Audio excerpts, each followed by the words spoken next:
Guys, আজকে আমি আপনাদের মাঝে তুলে ধরবো গ্রামের মানুষের জীবনযাপন, গ্রামের স্কুল, গ্রামের মসজিদ, গ্রামের দোকানপাট, এই সব কিছু তুলে ধরবো আজকের এই ব্লগে।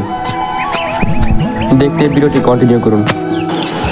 বিকালে বাসা থেকে বের হয়ে ভাবলাম আপনাদের মাঝে আমাদের গ্রামটি তুলে ধরবো। এটা হচ্ছে দক্ষিণ মেহেরগঞ্জ দেয়ালকান্দি সরকারি প্রাথমিক বিদ্যালয়। এর পাশে রয়েছে খেলার মাঠ। এই মাঠে ছোটবেলা থেকে অনেক স্মৃতি জমিয়ে আছে। ছোটবেলায় এই মাঠে অনেক খেলাধুলা করতাম, অনেক স্মৃতিময় দিন ছিল এই মাঠে। যাই হোক, এখন আপনাদের মাঝে দেখানো হবে আমাদের এলাকার দোকানপাটগুলো। এটা হচ্ছে মিন্টু কাকার দোকান, এটা হচ্ছে আবু কাকার দোকান। এর সামনে রয়েছে, এটা হচ্ছে রাজীব ভাইয়ের দোকান, এটা হচ্ছে মনা ভাইয়ের দোকান, এটা হচ্ছে হেঞ্জু কাকার দোকান। তার সামনে রয়েছে শামীম ভাইয়ের দোকান। এখন আপনাদের মাঝে তুলে ধরবো আমাদের এলাকার মসজিদ। এটা হচ্ছে দেওয়ান বাজার জামে মসজিদ। এই মসজিদটি প্রতিষ্ঠিত হয়েছে 1994 সালে।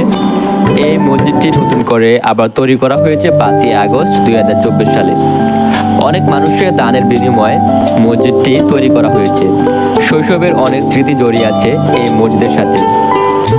যদি ভিডিওটি ভালো লেগে থাকে আমার ফেসবুক পেজটি ফলো করে দেবেন এবং আমার ইউটিউব চ্যানেলটি সাবস্ক্রাইব করে দেবেন।